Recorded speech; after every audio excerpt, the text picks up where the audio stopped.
Halo semuanya, selamat datang di Voice of Impact, Change Your Life. Semuanya perkenalkan, nama saya adalah Veron dan saya akan menjadi host dalam acara talkshow kita hari ini. Kita akan membahas tema Beyond Achievement, Time Management, Opportunity, and Student Productivity. Menjadi mahasiswa itu bukan hanya soal akademis, tapi juga bagaimana cara kita mengembangkan diri dan karakter kita melalui organisasi, pengalaman kerja, dan peluang yang kita dapatkan di luar. Kita tidak hanya akan membahas ini sendiri, tapi kita juga bersama narasumber kita, yaitu Seth.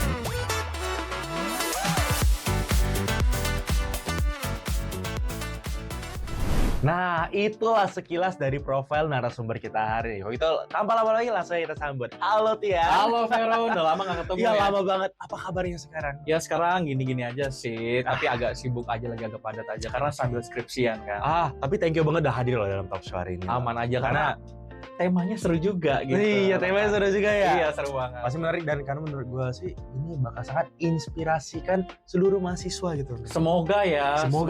Semoga menginspirasi para Hmm. penonton yang mendengarkan podcast talk show hari ini. Talk show hari ini. Karena topik kita hari ini cukup panas, yaitu mengenai work-life balance dan juga balancing academic organization and career. Ini pastinya kalau kita denger nih susah nih dilurusin kan, gimana kita harus memproses akademis kita, pekerjaan, dan juga belum lagi kalau kita ada organisasi gitu kan. Bener, kegiatan-kegiatan lainnya yang di luar dari banget kuliahan pastinya ya. Tapi boleh gak sih ceritain dikit tentang diri lo dan juga perjalanan lo selama kuliah? Oke, kalau dari gue sendiri ya Feren ya, gue ini pertama-tama gue dari SMK itu jurusannya pariwisata. Gitu. Jadi sebenarnya awalnya gue sempat bingung nih pengen meneruskan ke jenjang pariwisata atau ingin kuliah linjur lah kalau bahasa linjur ya gitu ya. Apakah gue punya opportunity di tempat lain atau enggak? Gue mikirin itu cukup lama sih sebenarnya gitu. Jadi awal perkuliahan itu ya nggak disengaja aja gitu. Tiba-tiba ada Universitas Bunda Mulia ke sekolah berkunjung, terus ada penawaran-penawaran menarik, terus kayak akhirnya cari tahu nih tentang ilmu komunikasi. Jadi akhirnya berujung untuk daftar di prodi ilmu komunikasi. Ternyata nyaman gitu. Itu awal masuk kuliah seperti itu sih. Ternyata cukup unik ya, dimana kita perpindahan tuh dari pariwisata benar. pindah ke ilmu komunikasi. Benar. Oke, tapi nggak apa-apa sih, itu cukup keren dimana lu udah menemukan kenyamanan lu di situ gitu ya. Betul banget. Kalau gitu kita lanjut aja ke next questions kalau gitu. Sejak kapan mulai aktif di berbagai kegiatan dalam UBM ini? Dalam UBM. Oke, jadi awal masuk UBM itu di semester 1 itu langsung masuk organisasi namanya KMK.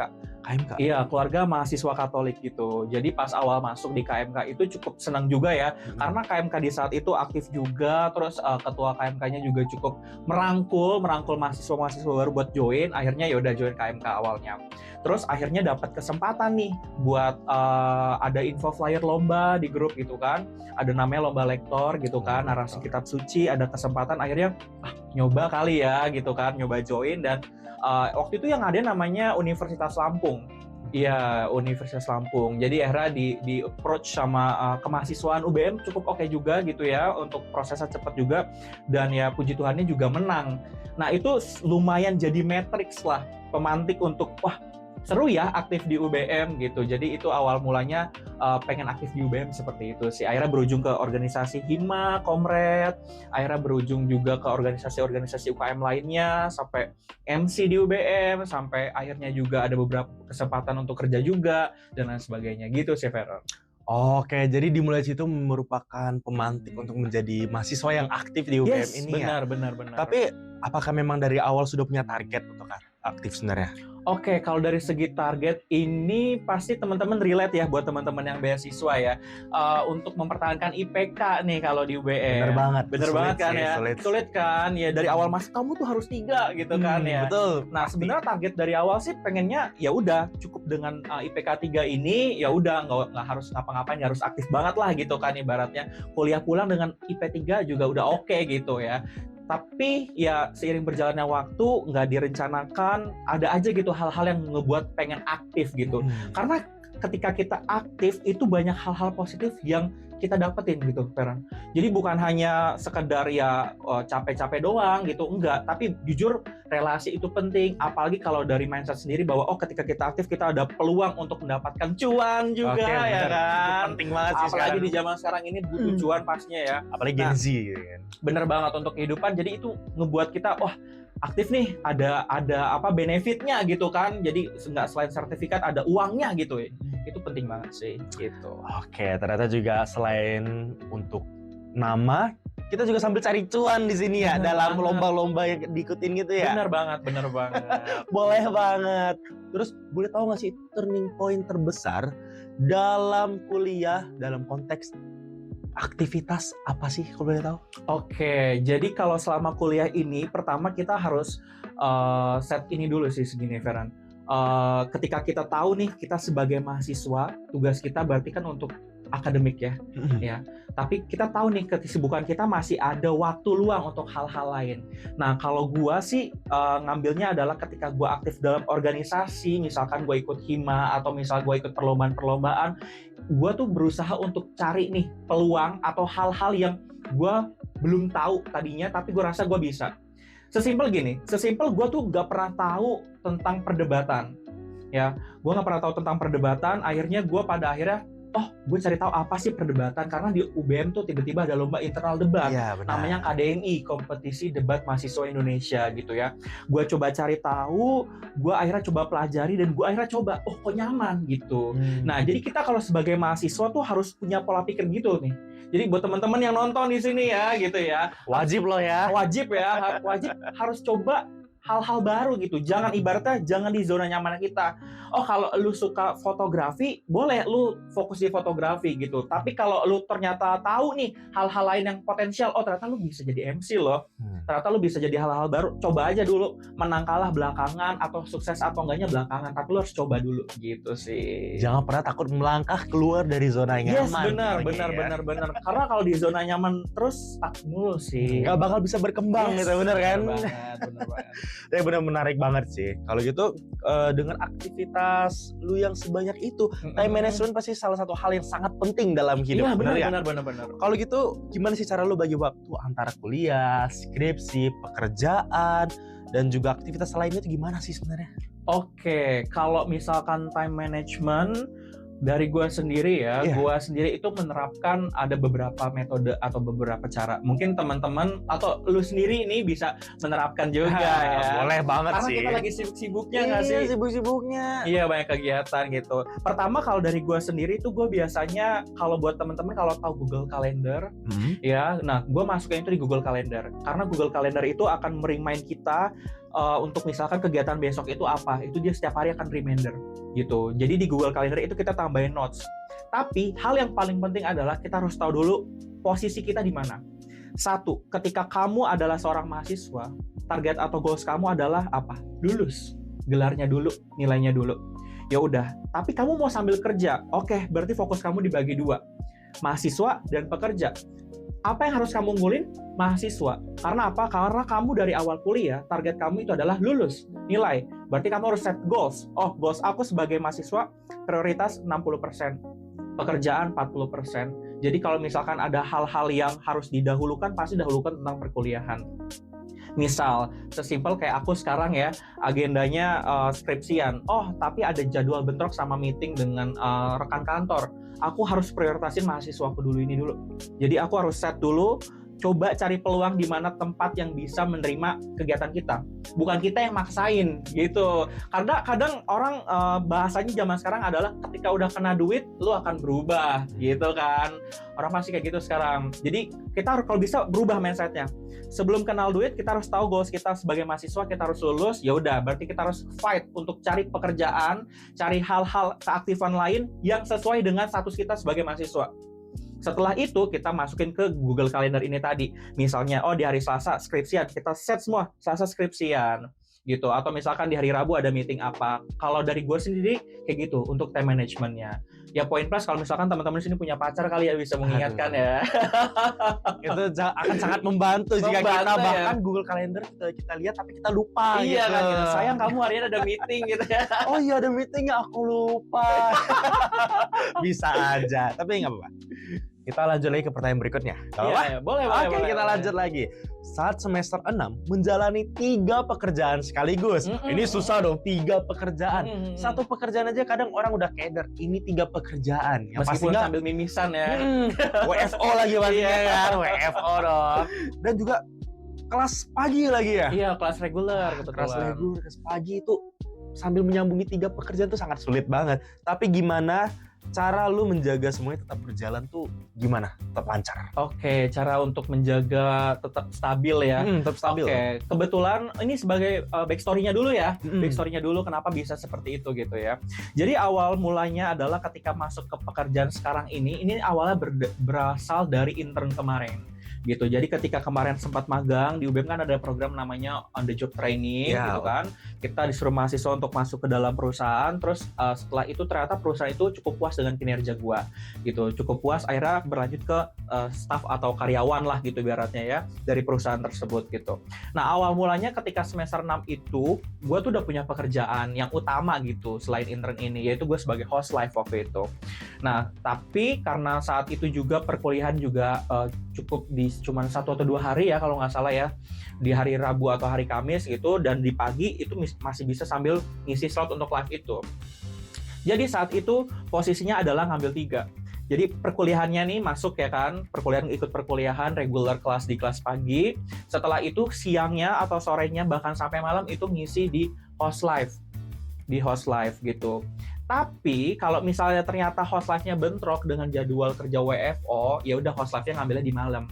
Jadi kita pagi ngantor di weekday, Senin sampai Jumat ngantor, terus sorenya sampai malamnya host live, terus paginya mengulang lagi. Di weekend ya harusnya orang-orang istirahat. Nah, di situ gue ngambil sebagai WO. Jadi ikut weddingan di beberapa WO di dekat rumah gitu ya. Ada beberapa kali juga di setiap hari Sabtu Minggu itu selalu ada banyak pengantin gitu ya. Jadinya ibaratnya kalau orang-orang itu di Sabtu Minggu jalan-jalan hangout gitu ya. Kalau gue tuh tetap kerja gitu. Jadi host live-nya juga sambilan, terus abis itu paginya juga kerja di kantor, terus weekend yang harus istirahat malah jadi nge-WO sama host live juga. Ngisi juga gitu. Tapi kelasnya gimana? Kacau nggak perkuliahan? Enggak, kalau dari gue pribadi. Gue mendedikasikan ketika misalnya ada jadwal atau tugas di hari itu, misalkan deadline-nya seminggu. Nah, ini tips and trick juga teman-teman buat ngubah pola pikir gitu. Karena ada beberapa mahasiswa deadline-nya kapan? 21 Mei. Sekarang tanggal berapa? Masih tanggal 15. Ya udah tanggal 20 gua kerjain gitu ya. Kalau gua ya udah misalkan kamu dapet tanggal 21 submit-nya, tapi tanggal 15 udah rilis, untuk penugasannya kerjain hari itu juga. Jadi jangan agak licin ya. Agak licin banget ya. Harus berhati-hati nih. Harus berhati-hati, iya. Apa lanjut aja? Iya, jadi kalau misalnya ketika kamu kamu nih agak Iya, soalnya ini saya habis ganti kaos kaki. Ganti kaos kaki ya. Iya, Oke. jadi agak licin gitu. Atau jangan-jangan agak tertampar. Agak tertampar juga sih dengan realitas saya juga. Deadliner ya. Di mana saya itu suka males-malesan gitu. Iya. Jadi saya agak kesinggung dari Aduh. grogi jadinya. Gua banget lagi gitu ya. Gua banget sih, soalnya time management gue jujur aja dia agak jelek. Tapi dengan kehadiran Kak Tian ini ya guys ya, ini cukup mungkin bisa merubah hidup kalian dan juga hidup gue. Iya gitu. Catat tuh guys, itu semua daging Catat. loh. Daging Iya. itu jangan asal-asal. Iya, Oke. yes, bener banget. Paling penting kayak gitu sih, Feren. Kalau kita ganti timeline ini, Oke. kita ganti timeline. Misalnya fokus pada kuliah, apakah misalnya dalam pikiran, wah aku mau fokus kuliah nih, mau fokus sampai lulus kuliah. Nggak ada pikiran tuh untuk bekerja. Kira-kira bakal susah nggak sih ketika nanti ketika sudah lulus nanti bakal susah nggak sih nyari pekerjaan menurut lu? Oke, kalau menurut gue sih kita harus pertama tahu diri dulu. tahu diri. Kalau gua anak orang kaya ya yang punya perusahaan di mana-mana gitu ya. Papi mami ai Papi punya mami ai. bisnis gitu ya. Yang punya peak gitu ya. Yes, bener, yang gua tahu bahwa kuliah gua IP 1,5 juga bakal tetap lulus aja dapatin gelar. Yang penting nanti setelah kerja gua bisa nerusin perusahaan papi mami ai. Ya, just do it gitu, kenapa enggak gitu. Nah, karena gue cukup tahu diri, ini paling penting ya teman-teman, kita harus tahu diri gitu, tahu kelas kita gitu ya. Jadi kita tahu nih, oh ya udah, ternyata bahwa ketika saya pulang kuliah kerja, nggak kerja, cuman kupu-kupu ya bahasanya ya, Bahasa gaul lah. bahasa gaulnya kupu-kupu gitu, kita pasti nggak punya relasi gitu. Karena yang paling penting adalah kita bukan hanya nge-branding di sosmed, di digital, apa yang bisa kita lakukan, achievement kita apa aja, tapi yang paling penting adalah word of mouth.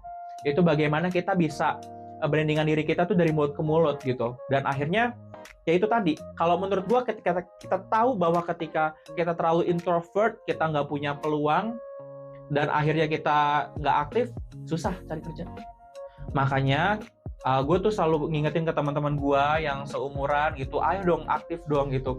Karena rezeki itu dari mana aja, yang nggak disangka-sangka deh. Ibaratnya orang-orang taunya ikut hima ya udah cuman kerja capek doang, keringetan doang. Nggak tahu dari hima, oh orang hima tahu kita berprestasi, orang hima rekomendasiin kita ke kantornya. Akhirnya oh bisa masuk kerja dan lain sebagainya.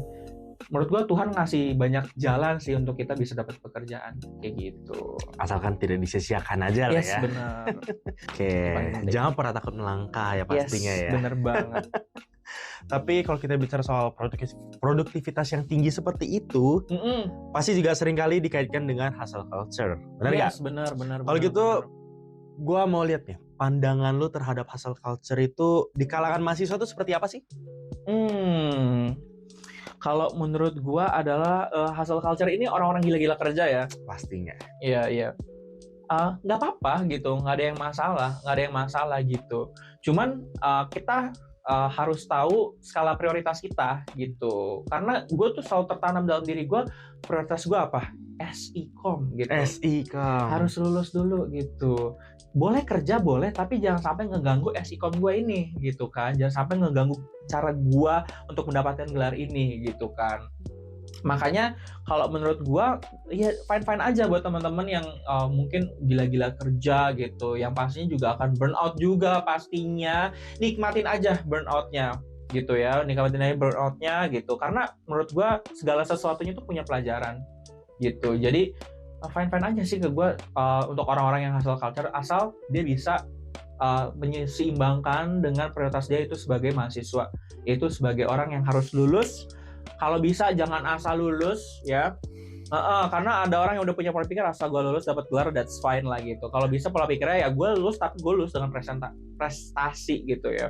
Ada hal yang dibanggakan gitu. Jadi nggak cuma sekedar masuk kuliah, pulang dan lulus begitu saja. Dapat gelar. Nggak peduli nilainya nggak itu. peduli nilainya. Nggak boleh lah ya. Yes, benar. Tadi juga mention soal burnout, pasti pernah burnout juga nih, jangan-jangan deh. Pasti ini urat-urat di kepala langsung pada naik gitu ya. Boleh tahu nggak sih bedanya produktif sehat dengan overworking? Oke, produktif sehat dan overworking ya. Sebenarnya kan mirip-mirip tuh, sama-sama sibuk, cuman pasti ada yang jelek tuh pasti. Oke. Karena jujur kalau gue sendiri pernah ngalamin keduanya ya. Ketika gue konsultasi ke teman gitu, bahkan FYI gue tuh sempat ke psikolog juga buat tanya tentang kesetresan dan kejenuhan gue, terus dibilang gue udah terlalu over banget untuk ngambil banyak pekerjaan segala macam. Nah, kalau dari gue sendiri itu dua hal yang berbeda udah pasti ya. Ketika kita produktif sehat, pasti kita ngejalanin sesuatunya sesimpelnya dengan senyum. Ya, gue enjoy, gue bangun pagi, gue udah tahu terplan. Oke, hari ini gue pengen pagi ini gue fokus kuliah, lanjut lagi nih malam gue baru kerja, terus malam lagi gue review materi kuliah gue baru gue tidur. Itu produktif sehat gitu. Aktivitasnya ada terplan setiap hari, Senin sampai Minggu mau ngapain. Senin di jam 7.30 sampai jam 10 mau ngapain, dan selanjutnya sampai malam mau ngapain, itu produktif sehat. Tapi produktif yang nggak sehat tadi, apa sih tadi bahasanya? Overwork ini biasanya dia nggak punya plan, kacau.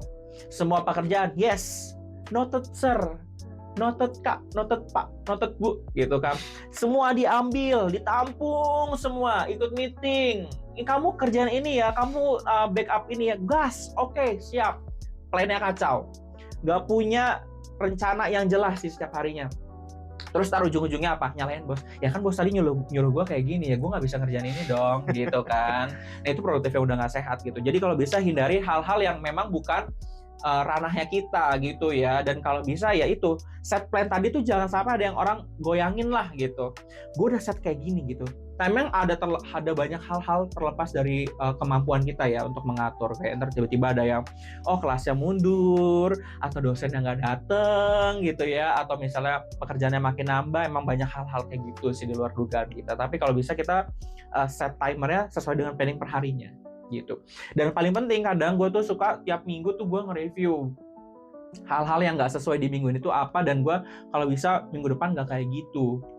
Sesimpel kayak ternyata gue tuh udah ngeset plan nih ya, jam 8 malam sampai jam 10 gue harus skripsian. Nggak tahu kenapa tiba-tiba gue ngerasa males, terus gue ngerasa kayak nonton drakor asik gitu kan. Ya udah gue nonton drakor, pada hari minggunya gue nggak nyesel kayak ya hari Selasa gue harus bimbingan, padahal gue kemarin tuh bisa fokus ngerevisi, padahal gue malah nonton drakor kayak gitu. Ya udah, itu jadi evaluasi aja sih. Dan penyesalan juga pastinya dong. Bener banget. Oke, tapi nggak apa-apa. Kita juga dengan pembahasan tadi yang kakak bilang tadi, yang mengenai kita harus tetap optimis dan juga stabil terhadap visi kita, yaitu tidak boleh labil dong pastinya dong. Yes, bener gak? Bener. Kayak misalnya, hari ini jam 8 gue ada meeting nih, cuman boleh nggak mood nih, kayaknya meetingnya bilang aja deh sakit, itu nggak boleh dong Mas ya dong, karena pasti akan menjadi keterusan. Yes, bener nggak? Yeah. Oke, nggak apa-apa. Tapi setelah kita berbincang yang sangat serius tadi, kayaknya kita bakal masuk ke ranah yang lebih santai kali ya. Apa nih? Karena kita akan bermain mini game, teman-teman. Aduh. Tahu nggak mini gamenya apa kita? Apa tuh? Coba tebak dulu dong. Game apa yang kita bakal mainin nih? Tebak suara? Salah. Jadi hari ini kita akan bermain game yang namanya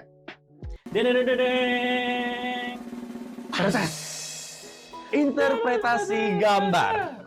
Jadi interpretasi gambar ini mirip seperti sebuah tes psikologi yang dimana saya akan memberikan sebuah gambar, dan di sini lu harus menilai apa yang lu lihat pertama kali, dan harus jujur pastinya. Karena ini ibarat seperti sebuah tes psikologi. Terus kalau gue sebut ada artinya langsung. Ada artinya dong pasti. Ada artinya. Karena apa yang lu lihat, ada yang salah jawab nggak? Nggak ada salah jawab. Semua dalam psikologi itu tidak ada salah jawab, kecuali ujian. Itu pasti ada salah jawabnya dong. Ini kan tes. Kalau gitu tanpa lama-lama lagi, kita langsung mulai saja kepada gambar yang pertama. Nggak boleh lihat ya? Nggak boleh lihat dong. Oke, sudah ready? Sudah ready ya? Ini gambar bukan skripsi kan? Bukan skripsi kok, orang yang gambar biasa. Oke. Tapi nggak apa-apa. Kita mulai ya dalam 3, 2, 1. Apa yang Anda lihat pertama kali? Sebutkan. Yang pohon. Pohon? Iya. Pohon. Oke, kita akan lihat apa artinya ya. Kita lihat arti pohon sebenarnya adalah jika melihat pohon, makna kepribadian Anda tuh memiliki seperti kayak grounded, growth mindset, stabil, vision oriented, suka melihat gambaran besar. Benar-benar mirip sesuai apa yang tadi dijelasin dalam materi tadi sih. Benar-benar orang yang memiliki tujuan yang visi yang jelas dan juga melihat prospek yang lebih luas. Bisa aja dia ya. Bisa banget dong, apa sih yang kita nggak bisa?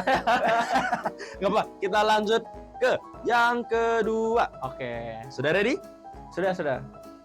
Oke. Yang kedua adalah seperti ini. Oke, sudah ready belum? Sudah. Dalam 3, 2, 1. Apa yang Anda lihat pertama? Monyet. Monyet? Iya, kayak orang gelantungan. Oke, orang yang gelantungan. Artinya apa sih? Ada artinya dong ya, kali nggak ada artinya. Takutnya agak panas gitu, gue bilang monyet gitu. Aduh. Kan kita pada dasarnya evolusi dari keran. Jadi harusnya nggak boleh tersinggung dong. Artinya itu apa? Evolusi. Artinya monyet, orang yang dengan kepribadian yang playful, kreatif, spontan, dan juga energetik. Pas banget lagi sesuai materi tadi. Dimana selalu cari peluang pekerjaan itu keren sih. Tapi Ini nggak dibuat-buat kan artinya? Oh enggak, emang benar. Oh. Jadi sebenarnya itu kalau melihatnya monyet yang pertama, biasanya menunjukkan sisi kreatif, spontan, dan energi sosial yang cukup tinggi. Tapi emang bener ya, aku tuh BTW pernah nanya ke psikolog juga sebelum kerja nih, ya. Karena ini FYI sebelum masuk broadcast sama Markom, gue tuh sempet ke psikolog terus bingung gitu karena gue ngerasa gue bisa broadcast, bisa Markom juga. Akhirnya nanya kayak pekerjaan apa sih yang cocok, terus psikolognya tuh ngomong bahwa pekerjaan yang cocok adalah pekerjaan yang ketemu orang. Karena energi gue tuh lumayan tinggi ketika gue ketemu orang dibanding gue sendirian kayak gitu. Jadi buat teman-teman ini salah satu tips juga ya, yang nggak pede ya, yang nggak pede untuk mau kerja kemana, peminatan kemana, atau kuliah jurusan apa, boleh banget ke psikolog. Untuk apa? Untuk tes minat bakat, untuk nanya-nanya lebih detail. Karena biasanya ketika kita ke psikolog ada tes-tesnya juga sih. Jadi langsung ketahuan hasil kita seperti apa gitu. Jadi jangan pernah takut sama psikolog ya. Karena banyak orang tuh beranggapan kalau ke psikolog tuh besok orang yang sakit, orang gila. Tapi sebenarnya enggak. Manfaatnya banyak sebenarnya ya. Benar. Oke, kalau gitu boleh nggak sih kita minta pesan untuk mahasiswa yang kita tahu nggak semua orang tuh optimis kayak lo nih. Pasti banyak juga yang pesimis. Tapi saya juga pernah pesimis loh. Tapi ngelihat dari karyanya sih sekarang itu luar biasa banget. Karena lo tuh berani memulai. Sekarang boleh nggak sih kasih pesan kepada mahasiswa yang takut untuk memulai? Oke. Buat teman-teman yang takut untuk memulai ya, baik itu dalam memulai untuk ikut perlombaan atau memulai pekerjaan gitu ya, teman-teman boleh banget kita terapin apa ya bahasanya enak ya, motivasi ke diri kita sendiri dulu gitu. Jadi kita harus tahu kita bisa. Kalau gue ibaratnya adalah gue tuh selalu menerapinnya gini, gue coba sekali gue gagal nggak apa-apa, 2 kali gagal nggak apa-apa, 3 kali gagal nggak apa-apa. Ketika gue tahu gue gagal berarti gue bukan porsinya di situ gitu. Tapi ketika gue tahu gue ada peluang akan hal tersebut, ya udah trying gitu. Karena kata orang apa namanya, latihan membuat sempurna ya gitu kan. Jadi kita harus coba latihan, belajar sendiri. Oh gue nggak punya mentor di debat tuh, nggak punya mentor, nggak punya coach. Udah ada teknologi, YouTube, nonton YouTube, belajar dari ilmu orang lain, belajar dari pengalaman orang lain gitu ya. Nah, ya gitulah caranya kalau dari gua sih, untuk ngasih tahu ke teman-teman bahwa paling penting kita adalah memotivasi diri kita sendiri dulu. Yang tadi, motivasi diri sendiri, setelah itu kita harus tahu diri ya. Tahu diri, oh kita tetap harus butuh uang pegangan, kita harus cari kerja, kita coba cari peluang di tempat orang. Gak apa-apa banget kalau bahasa orang-orang lain, ya lu masuk kerja kan karena orang dalam, itu gak apa-apa juga. Emang kenapa? Gak ada yang masalah dengan orang dalam. Dan tidak merugikan pastinya. Orang dalam itu membuktikan loh, bahwa kamu tuh punya relasi yang baik dengan orang-orang di kantor tersebut. Jadi gak apa-apa banget kamu kerja di orang dalam menurutku ya. Karena ketika kamu kerja di orang dalam ya, itu membuktikan bahwa oh kamu punya good relations gitu loh with the other orang gitu loh. Jadi makanya menurut aku coba hal baru lah gitu. Jangan di zona nyaman terus gitu. Oke. Kalian semua tuh harus ingat pesan-pesan dari Tian tadi, karena semua yang diucapkan merupakan hasil murni kerja keras dari awal karir di UBM, bener gak sih? Bener banget. Sampai sekarang masuk di fase semester 8 ini dan masih tetap konsisten dengan tujuannya. Yes. Oke, dari sini kita belajar dalam perbincangan ini bahwa mahasiswa reguler aja masih bisa aktif lah ya, aktif asalkan berani mencoba dengan ritme yang konsisten dan tidak terlalu tergesa-gesa. Tetap fokus sama visinya juga. Yes, benar. Karena sebuah visi itu yang sudah direncanakan merupakan tempat di mana kita akan berhasil. Jadi makanya kita tetapkan sebuah misi. Seperti tadi yang dijelasin, untuk visi kita di sini adalah menjadi mahasiswa untuk lulus, benar nggak? Yes, benar. Oleh karena itu misi kita adalah bagaimana caranya untuk lulus, yaitu konsisten belajar, terus juga tidak boleh bolos-bolos, kalau ada tugas langsung kerjain, itu merupakan misinya. Kalau gitu saya sangat berterima kasih sama lo, Tian. Gue juga makasih. Inspiratif banget sih. Tapi thank you banget udah luangin waktu di sini lo ya. Iya. Semoga ini ngebantu buat teman-teman juga ya untuk ubah pola pikir setelah menonton ini gitu ya. Mungkin juga gue masih banyak kurang-kurangnya gitu, karena kita selama kita hidup adalah manusia yang terus belajar gitu ya. Kita terus belajar gitu, pasti akan ada kurang-kurangnya juga gitu. Tapi yang paling penting ketika kita tahu kita kurang, kita harus berani untuk memperbaiki gitu. Jangan pernah Anjas. takut belajar Iya. dan jangan pernah takut Memulai. memulai. Oke semuanya, thank you kepada seluruh audiens yang telah menonton Voice of Impact hari ini. Saya Veron, Dan saya Tian. kami pamit undur diri. Kalau gitu, thank you semuanya. See you. Thank you banget.